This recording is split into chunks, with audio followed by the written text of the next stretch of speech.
La maladie de Parkinson a été décrite par James Parkinson en 1817. Cette pathologie va intéresser le système nerveux central et plus particulièrement les neurones de la substance noire, une structure neurologique de couleur foncée dans la zone centrale de notre cerveau. À ce niveau, on y trouve des neurones qui sécrètent un neurotransmetteur, la dopamine.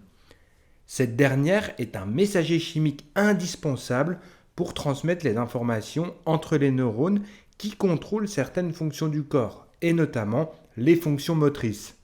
En effet, entre chaque neurone, nous avons une synapse. C'est un mince espace où les neurones vont communiquer via des messagers chimiques que l'on appelle neurotransmetteurs. Dans la maladie de Parkinson, les neurones qui produisent la dopamine vont disparaître progressivement, donnant lieu à des conséquences motrices parfois très handicapantes. Cette pathologie neurodégénérative concerne environ 1% des patients âgés de plus de 65 à 70 ans. Comment se manifeste la maladie de Parkinson ? C'est une maladie neurologique évolutive, c'est-à-dire que les symptômes vont s'installer progressivement et vont s'intensifier. Ils peuvent être très nombreux et nous ne les listerons pas tous, mais nous évoquerons uniquement les 4 principaux. Il y a tout d'abord les tremblements de repos, le plus souvent aux mains et d'un seul côté. Mais contrairement aux idées reçues, ils ne sont pas systématiquement présents, ils ne concernent que 2 Parkinsoniens sur 3. Il y a l'akinésie ou bradykinésie, c'est une diminution ou un ralentissement des mouvements qui peut être partiel ou aller jusqu'à l'immobilité totale. Cela peut engendrer des troubles de la déglutition, une réduction des mimiques, ce qui rend le visage inexpressif. La rigidité musculaire, elle se caractérise par une raideur musculaire qui résulte d'un tonus excessif. L'étirement est souvent douloureux. Elle porte essentiellement sur les muscles fléchisseurs, ce qui peut contribuer fortement à la posture typique des patients atteints de la maladie de Parkinson. On parle de camptocormie.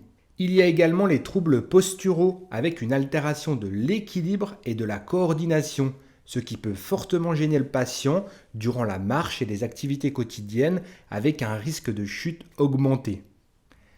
Il faut noter que la maladie de Parkinson a de très nombreuses expressions différentes au niveau des symptômes. Chaque patient aura différents signes de la maladie dans des intensités qui sont variables. Quelles sont les causes de cette maladie ?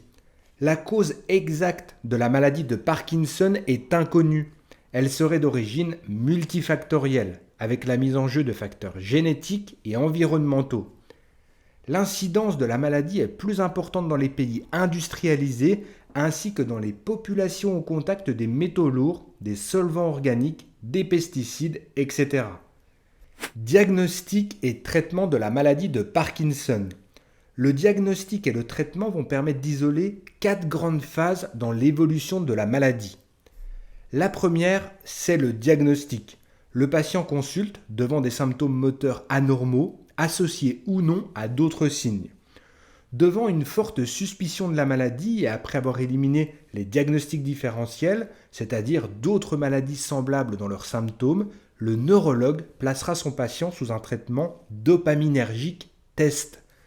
En cas d'amélioration des symptômes, le diagnostic de maladie de Parkinson sera effectué.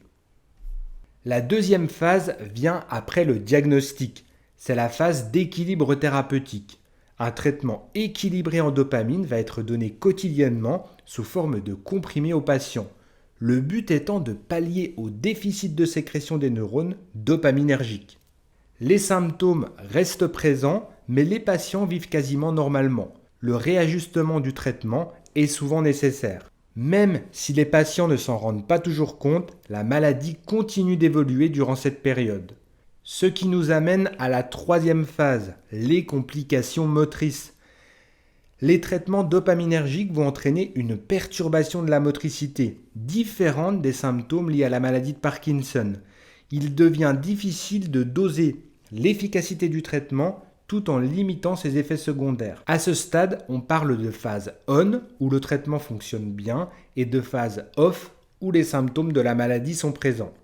Enfin, après des années d'évolution de la pathologie, le patient entre dans la phase avancée de la maladie avec des troubles axiaux comme les troubles de l'équilibre associés à des chutes, des troubles de la déglutition ou encore des problèmes cognitifs.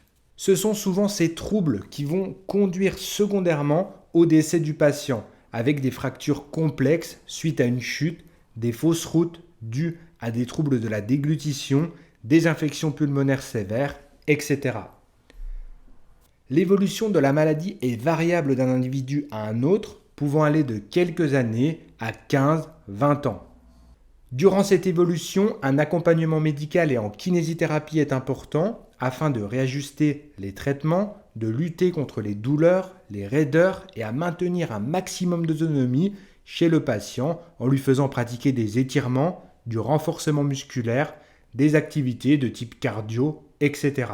Pour en terminer avec le traitement, certains patients éligibles par leur âge et les symptômes de la maladie se voient proposer un implant cérébral visant à stimuler les neurones dopaminergiques pour avoir une sécrétion en dopamine plus naturelle. Cette technologie consiste à fixer un implant cérébral en lien avec les neurones dopaminergiques restants. Et grâce à des impulsions électriques, ces derniers vont être stimulés et vont sécréter de la dopamine. L'objectif de la stratégie thérapeutique n'est pas de guérir la maladie, car à ce jour, il n'y a aucun moyen de soigner la maladie de Parkinson, mais c'est d'agir en limitant autant que possible les symptômes et de retarder la perte d'autonomie. Voilà pour cette vidéo, j'espère qu'elle vous a plu. Si c'est le cas, mettez un pouce en l'air et abonnez-vous à la chaîne si ce n'est pas encore fait. Si vous avez des questions, ça se passe dans les commentaires. Merci pour votre écoute et votre attention. À très bientôt sur Educa Santé.